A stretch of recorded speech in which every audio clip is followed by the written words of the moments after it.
फिर भोर भई अब रैन कहाँ जो सोवत है। इस समय हम गुजरात में विधानसभा चुनाव को दिखा रहे हैं और ग्राउंड जीरो पे जा रहे हैं, लोगों से बात कर रहे हैं कि परिस्थितियाँ किस लेवल की हैं, क्योंकि जो अंतिम व्यक्ति गांव में बैठा है वो सीधे तौर पे देश से और देश के नेताओं से जुड़ा हुआ नहीं है।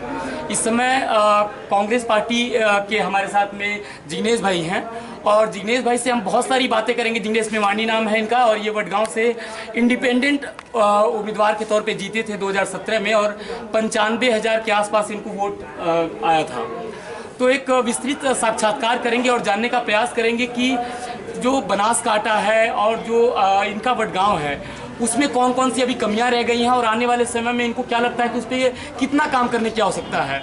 कुछ बातें भारतीय जनता पार्टी के बारे में भी करेंगे, आम आदमी पार्टी के बारे में भी करेंगे। तो हम प्रयास करेंगे कि एक ऐसा साक्षात्कार आप तक पहुंचे जिसको देख करके आप गुजरात के चुनाव को समझ पाएँ और देश के किसी भी कोने से अगर आप देख रहे हैं तो आपको देख करके समझ में आएगा कि जो नेता होता है उसकी छवि कैसी होती है और ख़ास तौर पे हमारे जो देश के नेता हैं उनमें कौन कौन सी अभी कमियां रह गई हैं। तो शुरुआत करेंगे साक्षात्कार की। सर बहुत बहुत स्वागत है आपका।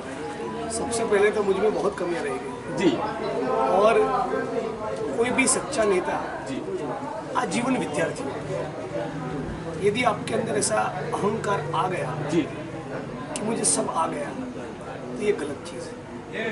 बनासकांठा जिला जहाँ पर मेरे विधानसभा का क्षेत्र है, सर थोड़ा सा आप आगे आ जाइए। मैं मानता हूँ कि डोंट माइंड, थोड़ा सा आप कुर्सी के अपनी आगे आगे ही हूँ जी, वडगांव में भी आगे हूँ जी, तो बनासकांठा जिले की बात करें, यहाँ खेती और पशुपालन पे ये पूरा जिला निर्भर करता है। जी, पानी का सवाल पूरे बनासकांठा जिले में बड़ा विकट है और नॉर्थ गुजरात में ऐसे 24 तालुका खुद गुजरात सरकार ने आइडेंटिफाई किए हैं जहाँ पानी 1200-1500 फुट चला गया। ये नॉलेज में सरकार के होने के बावजूद सरकार इसका कुछ नहीं करना चाहती जी। ये सबसे बड़ा मुद्दा एक है। दूसरा, 100-150 तालुका में कांग्रेस पार्टी ने पिछले दशकों में जब सरकार में थी Gujarat industrial development corporation GIDC के एकम यूनिट्स खड़े किए थे और हर एक एकम में सैकड़ों से लेकर हजारों रोजगार और उन हजारों रोजगार में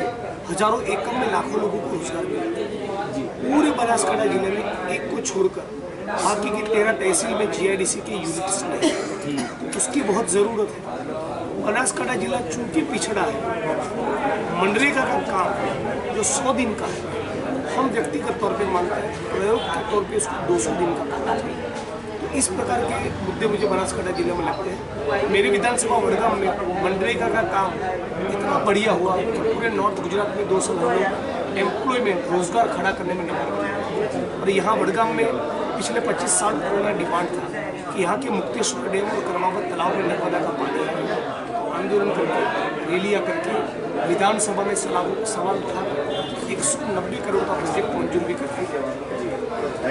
तो आपने सुना जिग्नेश मेवानी किस प्रकार से बनासकांठा के तरफ अपना ध्यान केंद्रित कर रहे हैं और बता रहे हैं कि अभी बहुत सारी ज़रूरतें हैं, बहुत सारी अभी कमियां रह गई हैं जिसपे आने वाले समय में काम करने की आवश्यकता है। सर आपकी पार्टी को लेकर के थोड़ी सी बात करना चाहेंगे क्योंकि 2017 में आप इंडिपेंडेंट के तौर पे थे, कांग्रेस ने आपको सपोर्ट किया था, लेकिन जो कांग्रेस है वो इस समय सड़कों पे है और राहुल गांधी स्वयं पैदल चल रहे हैं, पदयात्रा कर रहे हैं पूरी भारत की। भारत जोड़ो यात्रा में हम खुद भी गए थे, हमने कवर किया था। तो एक बात बताइए कि कांग्रेस कितना मजबूत हो रही है और गुजरात में 27 सालों का ये जो वनवास गुजरा है और जो रोटी रही वो एक बार तवे पे पड़ गई तो फिर वो पलटी नहीं गई। तो आपको क्या लग रहा है कि जनता की जो उम्मीदें हैं उन पे बहुत सारा काम हो गया, इस वजह से नहीं पलटी गई या अभी राजनीति का क्या माहौल है यहाँ पे? देखिए 27 साल से सरकार नहीं बना पाए जी, इतना तो ईमानदारी से मानना पड़ेगा कुछ कमजोरी और गलतियाँ रही, लेकिन मैं प्रमुख कारण मानता हूँ कि जिस प्रकार की RSS और BJP की जो पॉलिटिक्स रही है समाज को हिंदू मुसलमान में विभाजित कर भाई के बीच में ये जो छेद खड़ा किया ये एक प्रमुख कारण है। लेकिन पिछली बार 8-10 सीटों का ही फासला रह गया। उम्मीद यही है, प्रयास यही है, इस बार रोटी तवे में पलटेगी। बहुत बड़ी बात आप कह रहे हैं। फासला मिटाएंगे और 120 सीट का। तो आपको समझ में आया कि ये एक आंकड़ा इन्होंने दिया है कि जो पिछले बार था 91 वो 120 तक जाएंगे और एक अच्छा प्रदर्शन करेंगे। पिछली बार के विधानसभा चुनाव में कांग्रेस पार्टी को 41% यानी 41% वोट मिला था और 49% यानी 49% के आसपास भारतीय जनता पार्टी को वोट मिला था। एक बड़े मार्जिन से आप इंडिपेंडेंट थे, उसके बाद भी आपको जो वडगांव के लोग हैं उन्होंने बहुत बड़ा प्यार दिया और इतने बड़े अंतर से आप अपने 76,000 के आसपास उनको वोट मिला था जो आपके विपक्ष में थे। और बाकी जो उसमें उस समय 10 उम्मीदवार शायद मैदान में थे और बाकी लोगों की जमानत जब्त हो गई थी यहाँ पे। तो आपको क्या लग रहा है कि इस बार का चुनाव आपके लिए टफ है या किस प्रकार से इस बार के चुनाव को ले रहे हैं आप? आपको मेरी बॉडी लैंग्वेज क्या कह रही है? आपको आपकी बॉडी लैंग्वेज रिलैक्स लग रहा हूँ। हाँ बिल्कुल रिलैक्स इसलिए कि पिछली बार तो मैं इंडिपेंडेंट, इस बार तो कांग्रेस के सिंबल से लड़ रहा हूँ और ये कांग्रेस का गढ़ है। Vadgam is equal to Congress, right? Vadgam चुनाव लड़ेगा, अकेला मैं नहीं। वडगाम कांग्रेस को कभी छोड़ नहीं सकता, फिक्र ही नहीं। एक बात बताइए कि मैं तो दूसरी तहसीलों में विधानसभा क्षेत्र में जनसभाएं करने जाऊंगा, यहाँ तो जनता चुनाव लड़ेगी। अच्छा, एक बात बताइए कि जिग्नेश मेवाणी गुजरात के लोगों को क्या कहना चाहेंगे, क्योंकि एक बड़ा उनके समझ से कांग्रेस के लिए एक बहुत बड़ा चुनाव है ये, और अभी तक कांग्रेस यहाँ पे एक्टिव नहीं थी। आने वाले 2-1 दिनों में राहुल गांधी जी यहाँ के आसपास से ही निकलेंगे बनासकांठा के क्षेत्रों से, तो वो यहाँ पे आएंगे, बहुत सारी उनकी हो सकती कि रैलियाँ वो लोगों को संबोधित करें यहाँ पे। तो कांग्रेस अभी एक्टिव हुई है या आपका जो ग्राउंड लेवल है, जो ग्रास रूट लेवल है, उस पर काम चल रहा है, अभी दिख नहीं रहा है मीडिया के लेवल पे? मोदी जी ने क्या कहा जी, कांग्रेस खाट पे बैठकर छोटी मोटी मीटिंग कर रही है, डोर टू डोर जा रही है, संभाल के रहना। तो ये ग्राउंड से उनके पास पहुंचने का है, तभी उन्होंने ये कहा। उत्तर गुजरात, दक्षिण गुजरात, सौराष्ट्र, कच्छ, मध्य गुजरात के 5 इलाकों में कांग्रेस ने परिवर्तन संकल्प यात्रा भी पूर्ण की। यूथ कांग्रेस के बैनर के तले परिवर्तन रैली अक्रॉस गुजरात, पूरे गुजरात में हुई। दलित और आदिवासी इलाकों में दलित और आदिवासियों के लिए कांग्रेस पार्टी क्या करेगी, ये समझाते हुए दलित अधिकार सत्याग्रह, आदिवासी अधिकार सत्याग्रह का कैंपेन लॉन्च हुआ।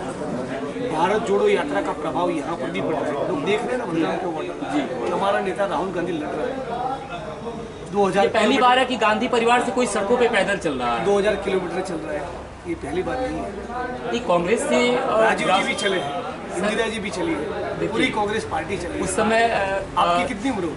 मेरी सर 30 साल। हाँ, तो आपने हमने नहीं देखा, उसका मतलब ये नहीं कि लोग नहीं चाहते। हाँ, ये बात है। हाँ। सर एक चीज़ और बताइए कि अभी आम आदमी पार्टी है और बहुत कुछ अभी फ्री में दिल्ली में दे रही है, और उसी दिल्ली मॉडल के ऊपर वो लगता है कि गुजरात के लोग उनको वोट करेंगे, और बहुत कुछ यहाँ पे अगर ऐसा होगा तो फ्री हो जाएगा। वो अरविंद केजरीवाल के शब्दों में हम आपको कह रहे हैं। दिल्ली में उन्होंने कितनी यूनिवर्सिटीज बनाए? एक भी नहीं। दिल्ली में उन्होंने कितने कॉलेजेस बनाए? एक भी नहीं। स्कूल 8-10 बनाए। शीला दीक्षित ने 120। इसके अतिरिक्त मुझे कुछ नहीं कहना। एक और प्रमुख प्रश्न है आपसे, क्योंकि एक कहावत है, जयप्रकाश नारायण थे, एक बिहार के नेता थे, तो वो कहते थे कि जिस ओर जवानी चलती है उस ओर जमाना चलता है। और आप एक युवा के तौर पे इतनी बड़ी आपकी छवि है गुजरात में, और जिग्नेश मेवाणी को बहुत सारे लोग दिल से चाहते हैं और हमेशा आपके साथ वो चलने के लिए तैयार होते हैं। आपके साथ में हार्दिक पटेल थे, और उन्होंने कांग्रेस की जो दामन था वो छोड़कर के बीजेपी का दामन थामा है, और हम लोग उनको दिखाने के लिए गए थे जब वो पार्टी ज्वाइन कर रहे थे, कमलम पे उनका वो कार्यक्रम था।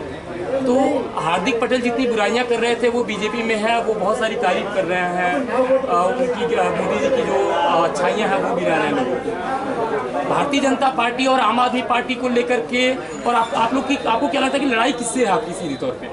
सीधे तौर पे भाजपा के साथ मुकाबला है जी। बीच बीच में कुछ लोग आते जाते रहते हैं, मोदी जी के दोस्त हैं, कुछ हैदराबाद से हैं, कुछ दिल्ली से हैं, अपना काम करें। कांग्रेस पार्टी 3000 इंग्लिश मीडियम के स्कूल्स बनाएगी, क्योंकि ये वो पार्टी है जिसने इस मुल्क के यूनिवर्सिटीज, कॉलेज, स्कूल्स और आंगनबाड़ी के केंद्र खड़े किए। राजस्थान में पुरानी पेंशन योजना अशोक गहलोत जी ने लागू की, तो कह रहे हैं गुजरात में भी लागू करेंगे। दीपावली के अवसर पर 1,10,000 से ज़्यादा कर्मचारियों को फिक्स पगार, आउटसोर्सिंग और कॉन्ट्रैक्ट से मुक्त करके अशोक गहलोत जी की सरकार ने परमानेंट किया। गुजरात में हम ये करेंगे। तो कांग्रेस पार्टी जिन मुद्दों पर खड़ी है हम उसकी बात करें। एक पॉजिटिव एजेंडा के साथ है। बीजेपी और आरएसएस की गलतियां दिखाना ये भी काम है, खुद क्या करेंगे ये बताना ये भी काम है। तो पुरानी पेंशन योजना लागू करेंगे, आउटसोर्सिंग और कॉन्ट्रैक्ट को खत्म करेंगे, नए इंग्लिश मीडियम के स्कूल बनाएंगे, 10 लाख रोजगार का सृजन करेंगे, जिसमें 50% से ज़्यादा रोजगार महिलाओं को मिलेगा। एक पुरानी पेंशन योजना को लेकर के तो हिमाचल में भी आपने ये बात रखी है कि हम लेके आएंगे, और एक बहुत बड़ा फेरबदल होगा क्योंकि 1 से 1.5 लाख जो लोग हैं वो जुड़े हुए हैं और बहुत बड़ी जो जनसंख्या है वो प्रभावित होती है उससे। तो पुरानी पेंशन को लेकर के सच में काम होगा या सिर्फ और पार्टियों की जैसे लागू हो चुका जी, तो वहाँ पे तो आपकी सरकार है, तो जहाँ पर सरकार बनेगी वहाँ पर करेंगे। अच्छा एक बात बताइए, आपके हिसाब से जो कांग्रेस का गुजरात मॉडल होगा, क्योंकि देश में एक लंबे समय से कांग्रेस को सत्ता नहीं मिल रही है काम करने के लिए, और जहाँ पे काम हो रहा है, जैसे अगर हम अभी बात करें भारत जोड़ो सेतु है जयपुर में, और उसको कांग्रेस ने अपने यात्रा के समय में बहुत ज़्यादा हाईलाइट किया था। तो कांग्रेस के समझ का जो भारत है वो क्या है? कांग्रेस जो है वो किस भारत की परिकल्पना रखती है अपने मन में? कांग्रेस उस भारत की परिकल्पना रखती है जिसका सपना सरदार वल्लभ भाई पटेल ने, मौलाना आज़ाद ने दिया, डॉक्टर भीमराव बाबा साहब अम्बेडकर ने। हमारी विचारधारा क्या है? एक ही धर्मनिरपेक्ष समाजवादी। जो लोग मंदिर मस्जिद के नाम पे बंटवारा कर रहे हैं कभी स्वतंत्रता के आंदोलन में भाग नहीं लिया। जो कुछ दिन पहले आपको और हमको ज्ञान दे रहे थे तिरंगा लेकर निकलो, 52 साल तक तिरंगे का सम्मान नहीं। कांग्रेस की विचारधारा यही है, आप लोग थोड़ा सा उनको सारे जाति और धर्म के लोगों को एक साथ रखना। जो पंजा है ना, SC, ST, OBC, माइनॉरिटी और जनरल, सबको साथ में लेकर यही विचार, संविधान ही विचार, संविधानी विचारधारा।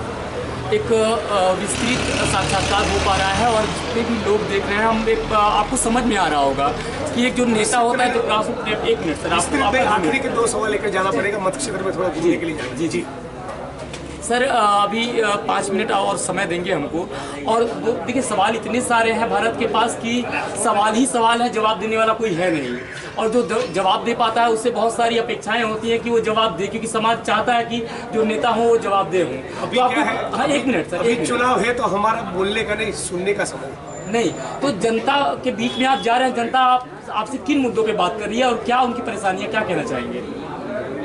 परेशानियां तो 50 किस्मों की है, लेकिन सब कॉमन एक कोई बात निकल कर आती है, वो है महंगाई।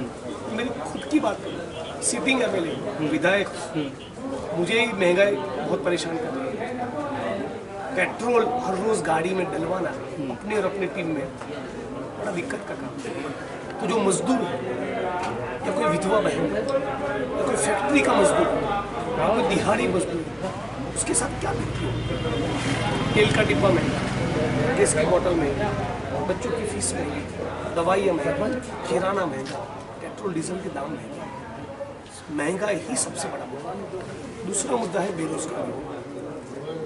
मोदी जी ने जो नारा दिया था कुछ दिन आएंगे, तो लोगों को उम्मीद थी पुणे में, नागपुर में, मुंबई में, त्रिवेंद्रम में, कोचिन में, चेन्नई, बेंगलोर, सूरत, बड़ौदा, अहमदाबाद, राजकोट, दिल्ली रोजगार खड़े हुए, नए भारत का निर्माण, कुछ नहीं हुआ। उल्टा जीएसटी और नोटबंदी के चलते व्यापारी वर्ग को खत्म कर दिया, लाखों करोड़ों लोगों के रोजगार छीन दिए गए। मोदी जी की अर्थनीति के कारण केवल 2 लोगों को बढ़िया रोजगार मिला, गौतम अदानी और मुकेश अंबानी। बेरोजगारी बहुत बड़ा सवाल है। विशेष तौर पर गुजरात में सवाल है कि गुजरात में जस्टिस नहीं, ऊना के पीड़ित हैं उनको भी न्याय नहीं, बिल्किस बानो को भी न्याय नहीं, जो लोग जहरीली शराब पीने से जिन 70 से ज़्यादा लोगों की मौत हुई, कुछ ट्रेजेडी है, उनको भी न्याय नहीं, और मोरबी के 150 से ज़्यादा पीड़ित परिवारों को भी न्याय नहीं है गुजरात। ये भी एक सवाल है। 1 नहीं, 2 नहीं, 12-14 एग्जाम्स के पेपर लीक हो गए, हजारों लाखों युवकों के भविष्य के साथ खिलवाड़, ये भी मुद्दा है। और मुंद्रा की पोर्ट पर 2 लाख करोड़ का टैक्स पाया गया, ये भी मुद्दा है। इन तमाम सवालों को लेकर भाजपा की घेराबंदी करती है, और इसी बात के साथ अपनी वाणी को घेराबंदी धन्यवाद। बहुत बहुत धन्यवाद। तो हमने आप बेहद महत्वपूर्ण समय दिया और आप जुड़े रहे इस एक्सक्लूसिव रिपोर्ट के साथ। आप सभी का बहुत बहुत धन्यवाद। जुड़े रहे, आगे और भी बहुत सारी न्यूज़ मिलेगी। हम चलेंगे बनासकांठा के बीच में, हम वडगांव के लोगों को दिखाएंगे। तो आप जुड़े रहेंगे सत्याग्रह विद हेमंत के साथ। बहुत बहुत धन्यवाद आप सभी का। नमस्कार।